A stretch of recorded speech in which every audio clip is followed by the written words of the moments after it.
The sun hung high above the horizon, casting a light so bright it seemed determined to expose every shadow of the past. On that clear day, the wind whispered across the manicured lawns of the Greenwood Heights Country Club, carrying with it the scent of old money and quiet judgment.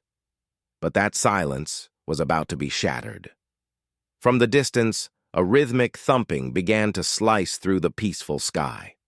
A single helicopter approached, a mechanical beast roaring against the blue canvas. Below, the reunion crowd, dressed in their shimmering gowns and expensive suits, looked up in collective disbelief. They shielded their eyes, squinting against the glare, wondering who would make such an entrance. None of them could have guessed that the person descending from the clouds was the same girl they had once broken into pieces. Fate has a funny way of circling back. It returns us to the very places that caused us pain, not to reopen the wound, but to show us how well it has healed.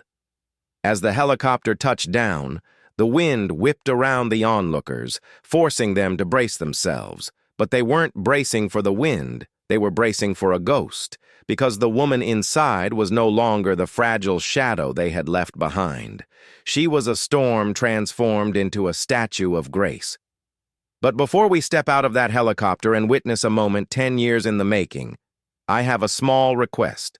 If you believe in the power of second chances and the beauty of rising above your past, please take a moment to like, comment, share, and subscribe, and tell us in the comments where you're watching from today. Your support helps us spread stories of hope to every corner of the world. To understand the weight of this moment, you have to go back. A decade earlier, the woman in the helicopter was just Serena Hale. Back then, she walked the halls of Brooksville High with her head held low, trying to make herself invisible. She was the girl with the worn-out sneakers and the thrift store clothes, the one whose lunch was whatever scraps her mother could piece together.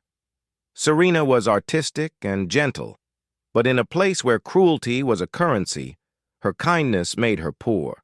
The popular crowd, people like Madison and Trish, didn't just ignore her, they consumed her. They laughed at her silence, mocked her poverty, and turned her existence into a running joke. Her only friend was the silence of her sketchbook and the old-school janitor, Mr. Kenner, who whispered that she was stronger than she knew. When graduation finally came, life didn't get easier. It got harder. Serena moved through the world alone, carrying a heart heavy with bruised memories. But she didn't crumble. She survived. She worked 3 jobs, stealing sleep in handfuls, studying business on her phone between shifts. Then, a chance encounter changed the trajectory of her stars. She met Evelyn Hart, a widow with a failing candle company. Evelyn didn't see a broken girl, she saw fire. She hired Serena, and within 2 years, Serena's creativity didn't just save the business, it revolutionized it. When Evelyn passed, she left the legacy to Serena, and Serena didn't just maintain it, she built an empire. Heart and Haven became a global luxury brand. The girl who once had nothing had created everything with her own 2 hands. So when the reunion invitation arrived, Serena paused. The wording was polite, but the undertone was mocking. They expected the victim to return, but Serena placed the envelope down with a calm smile. She realized she didn't want to go back to seek their approval.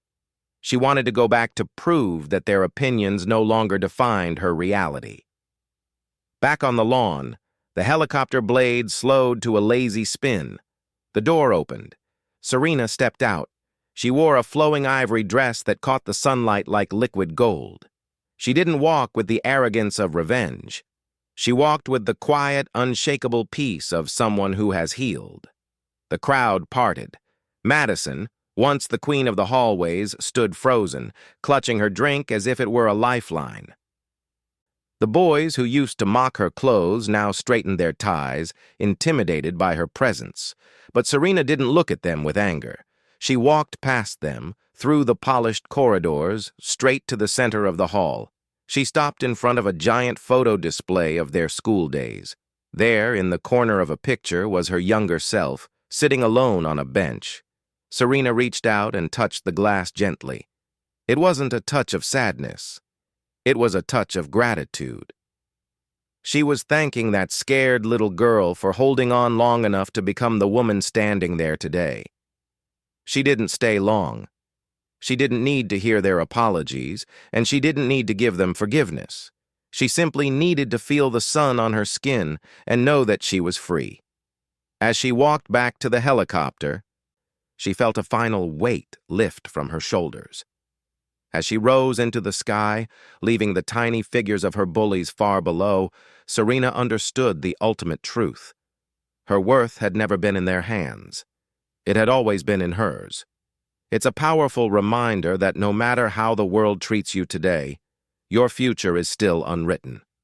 We often think success is the best revenge, but Serena taught us something deeper. Peace is the best revenge.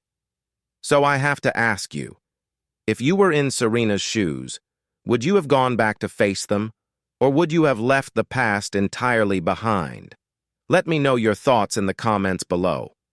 Remember, you are writing your own story every single day. Make it a good one.